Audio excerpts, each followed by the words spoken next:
How are you? Guys, please make sure you subscribe, okay? Let's get this family to 6,000. We're so close to 6,000. This video has been a highly requested video, and I wanted to definitely shoot this as soon as possible so you guys got this information. So as you guys know, Hope and I have been looking for land, and fingers crossed, we hope that we did find the perfect land. However, we did need to sit down with some lawyers and kind of figure out the process of all of this. So I wanted to give you guys the information that that we received. I still recommend you to find a lawyer. I still recommend you to talk to a professional. I am in no case a professional for this stuff. I'm still learning so much myself. However, I did want to bring this information to you guys. So after you do the process of searching for the land, finding the land, negotiating with the owner about the price of the land, this is after you've done all of that. Now you guys have agreed on a price. You know you want this land. The next step is for you to, reach out to a lawyer to find out the information. So this is first and foremost. Foreigners cannot own land in Tanzania. Period. Point blank period. You cannot, there's no way to go around it. You absolutely cannot own land. That's just the rules. That's just for protection for themselves. That's just what it is, okay? We can sit here and fight over, why is that the case and blase, da-da-da-da-da, but that's just what it is. The only way that you could own it is if you have a business. So let's just say you registered yourself as a business. Example, let's just say I registered jewelsOntheRun as an official business here in Tanzania. What I would do is I would make my company the owner of the land. Not myself, so not Diamond Jewels, but my company, jewelsOntheRun, would be the owner, and then I own my company, so I would be the shareholder in that company. That's the only way that you can go around it. Other than that, straight up, that's just pure honesty. You cannot own it. Okay, now let's move past that. What most people do is they get a trusting Tanzanian. So for me, it's my husband. For you, it might be a close friend. It might just also be a business partner if you decide you don't want to do the business route. You don't want to go, and because it's not that simple to also, it's not a hard process to open up a business, but let's just say you wanted to put it under your business. You still have to get a business license. You have to go get I'm pretty sure a TIN. You still have to do a bunch of stuff to register that business to put it under the land. So that is a process within itself, okay? So like I said, you have to find a person who you trust, you understand what I'm saying, that can be the name under the land. So like I said, for myself, that would be my husband, and whoever it is, it might be for you. So after you do that, some of the things that you need to know is if the land is registered or not. So registration actually just started happening. Our lawyer told us last year. So basically, before, what would happen is you would purchase it the local way, which means that, what is it called, honey? The office chairperson of that region. You basically, either you inherit it or you bought it or whatever. You have the contract saying that this is your land. You register it with the local chairman, and pretty much you would go about your day. But now you have, since last year, you have to register it the official legal way, which is getting the title, getting the deed, doing all of that stuff, okay? So the first question you need to find out is this land registered or it's not registered? because it's going to be two different processes if it's registered or not registered. If it's not registered, it's much easier than versus if it's registered. If it's registered, you would have to... It's not much easier. Also, you have the process to change the name. So it's not... It is... What do you mean it's not? You're going to see the process and you say you have... All right, guys, we're going to be going through the process so you guys can tell me if it's easier or not. But the lawyer said that it's easier. Now, when you have the registered, it's a little difficult because you That's need what I said. That's what I just said. Yeah, when it's already registered. When it's registered, it's less easier than when it's not registered. Yeah. That's what I said, y'all, right? Oh. That's what I said. Okay, guys. Rewind, okay? When it's not registered, it's easier to do registration than when it's registered, because when it's not registered, it's just this person owns it and then you will be the one to go to the government and to register it, versus if it's registered, now you have to go transfer the paperwork from this person to this person. You got to pay a whole bunch of legal fees. You got to just do all of this stuff, and it can get very expensive. So it's better if it's not registered. Yep. All right, now I made it clear. Thank you, honey. All right, again, we are not professionals in any way. We're just giving you information that we were told by our lawyer. Okay, so now you have the two sides. If it's registered or it's not registered. So I just told you guys what you would have to do if it's registered.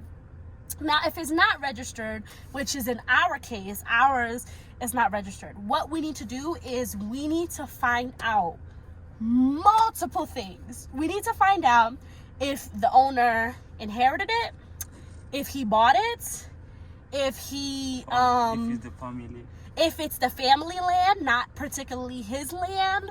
We have to find out where this land came from. And the reason why that's so important is because, let's just say he bought it.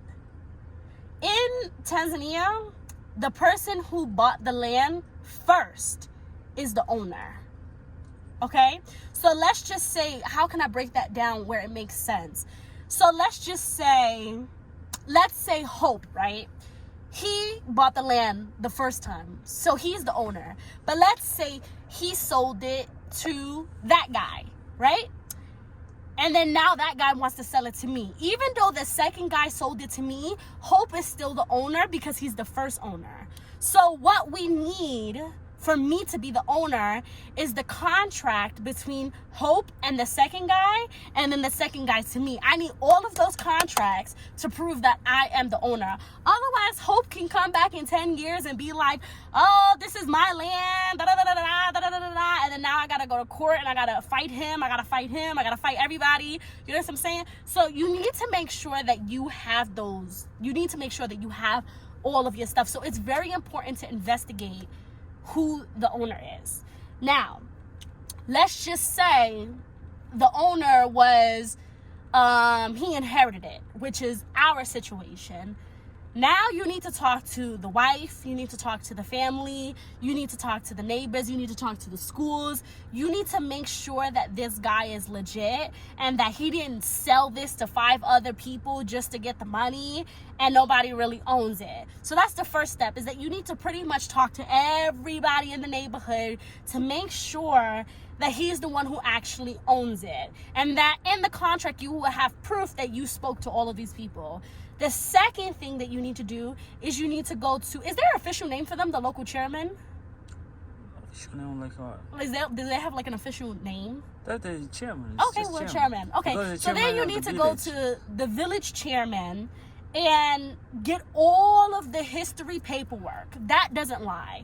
So you need to check the history of the paperwork, who was the owner, who owned it, etc. So that's how you tell who the real owner is or not. Mwenyekiti. What? Mwenyekiti. Monakiti? Mwenyekiti. Monakiti, what that mean? That's the chairman. The chairman. You hear that? Once you do that, okay, what you do is actually, honey, Hope is actually gonna tell you after that process. So after we find out he's legit. The other thing is you have to know how the area is, like dimension of the area, and after you know the dimension of the area, so that in order to get the contract between you and them, and after that you know the contract is written, the dimension of the place and everything. So nowadays we have to register the place, right? So in order to register the place, they just using also the house size of your plot, or house size of your area, or house size of your farm, so that they can know exactly and how much they can take the money from you, like a payment of the registration of the land. So like and the only tax of the duty is like 1% per year, which is like 16,000 of the VAT in each month, in each year. I'm sorry, it's in each year. And also there is a VAT for the for purchasing the land of the purchase, which land, is taxes. Which is the taxes. You have to do that too. So it's like a little some stuff like that. So that's it. And other thing is like what else about the lawyer? Oh, we switch. Okay, this one. You sure it's not backwards? Okay. This is a terrible video, but we wanted to do this video for you guys because everybody's just been asking this, and we finally got the answers. So we just want to do this video for you guys, because if we actually sit down and do a professional video, you guys are not going to get this video for months. But like, we literally just had lunch, and I was like, Hope, the people have been asking for this video, let's just do it in the car real quick so we can give them all the information while it's still in my head. So yeah, as Hope said, what would happen is they will come after everything happens. They will come and measure the area, okay? They will come measure the area. They'll put poles, all of that stuff, because the exact measurements need to be in the contract. So then after that happens, you get everybody's ID, you get all the information, you have an affidavit signed, all of this stuff, and then you pretty much the same day the land is yours. It gets signed over to you. Once that contract is signed, which you need 2 witnesses plus a lawyer. So once that contract is signed, you are officially the owner of that land. Completely officially the owner of that land. So what else did I want to say? You have to, so as Hope said, you have a stamp duty tax, which is 1%, and it's not something that you need to pay right away. This tax is basically stamp on, it's 1% of how much you paid. So it's basically a stamp on it to make it official, basically. So if you ever needed to go to court in any way in the future and stuff like that, you have that stamp there. It's like notarized. It's like basically getting it notarized. And then you have a legal fee of the VAT, which is 18%, which again, that's everywhere. Everywhere you will find that. And that's pretty much it. That's pretty much it, the whole process. So I know a lot of you guys are wondering in your mind right now, because I was too, I'm not gonna lie to you guys. So that's not fair. They're not allowing foreigners to own the land. I am with you guys on that. Like, I completely understand. Hope and I were actually very excited to get our land, and we both planned on signing our names on the contract, and we were both super excited about that until our lawyer said, no, if she signs, the contract is no longer valid because foreigners are not allowed to own land here. And that was really hard for me, you know what I'm saying? Because, like, you and your husband is getting land, and y'all want to, you want to sign on it. You want to feel like you're the owner and stuff like that. You want to be there. You want to be a part of the process. So it was really difficult for us as well. The only thing they give you to do is just to be like a who? Yeah, they witness. Basically give me to be a witness. That's all they allow me to do, is to be a witness. So I'm gonna speak from my experience. I'm also gonna speak from other people's experience that I know. again, you cannot, unless they change the law, this is just what it is. So there's a lot of different things that you can do, okay? If you're in my situation, or like I said, if you do want to be an owner, you can put your, from what I was told, you have two options. You can do the business one, which I told you about, and you doing the business one, you still only get like ownership. 50%. You still only get 50% ownership. The other local Tanzanian has to have the other 50%. And then you can have a separate contract with the local Tanzanian saying that you own the whole land or whatever the situation is. But of course, you're going to have to pay them because, you know, they're doing you a favor. So you can do that, or you can do a 100% trustee in the lawyer, which I would not advise. Under 100, I don't care where it is, Tanzania, New York, I don't care where it is. I would never trust a lawyer 100% for them to, I would rather my husband or somebody I'm friends with or something like that than like a lawyer I don't know. And you know, with lawyers, they know the laws better than you, and I would not recommend that. But if that is something that you want to do, you have that option as well, using them and putting the land and putting everything under your lawyer's name and making them 100% a trustee. You definitely can do that. So, you know, there was a lot of things that Hope and I had to think about, you know what I'm saying? Like when it comes to, okay, well, foreigners can't own land, so what are we gonna do? You know what I'm saying? The first thing that we thought about is like, God forbid, like he dies. Are we gonna be kicked out of our land, me and the kids? You know what I'm saying? Like what's gonna happen?